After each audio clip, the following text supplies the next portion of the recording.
Hello, in this tutorial, I'm going to show you how to analyze historical sources. In this course, you are given a number of source analysis assignments. So I've provided a couple of tools to help you with those assignments. So on your modules page, under tutorials and templates, I provided a couple of different tools. The first is a HIP source analysis infographic, which I'll explain in a moment, and the source analysis template. First, the HIP source analysis infographic looks like this. And HIP stands for historical context, intended audience, purpose, and point of view. And all of this information is similar to the information I've provided on the template. So it's basically a duplicate in many respects. So let's take a look at the source analysis template. This template is what I want you to submit as your source analysis assignments.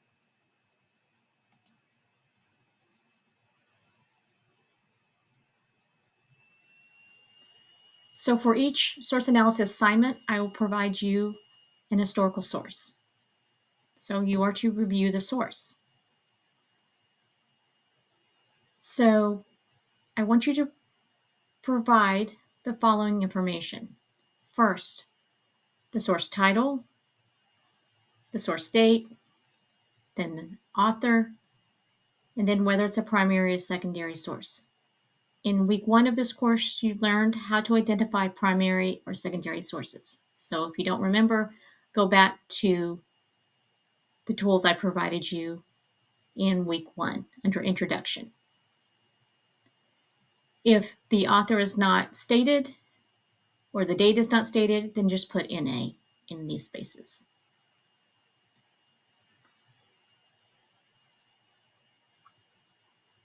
So the first thing you're going to look at is historical context. So when or where was the document created? So it might have a date on it, it might not, but you need to review the information in the source to figure out what was going on at the time. You know, what had just happened or what was about to happen.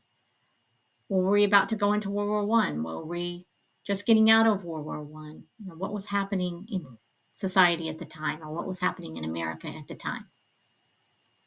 Then there's your intended audience. Who is the primary audience? Who else would hear or see it? Is there a reason this audience has been targeted? How might this influence the credibility or accuracy of this source? So who was it written for? Is it written to a specific person? Was it written to the general public? You know, etc. So figure out who the audience is. Next is the purpose of the source. Why was the source produced? What was the author trying to do? Did the author have ulterior motives or hidden motives? What was the author trying to accomplish? Were they trying to persuade the public? Was it propaganda? Were they trying to inform? What were they trying to do? And then finally, the point of view. The author's view, bias, interpretations, feelings, and sentiments. You know, who is the author? What do they believe or want? What is the author's race, gender, age, ethnicity, religion, which might influence their perspective? And do you know anything about the author's personality or viewpoint? In week 1, we talked about bias. So this is very similar to that. Bias is part of the point of view. So those are your instructions. If you have any questions or concerns, please let me know.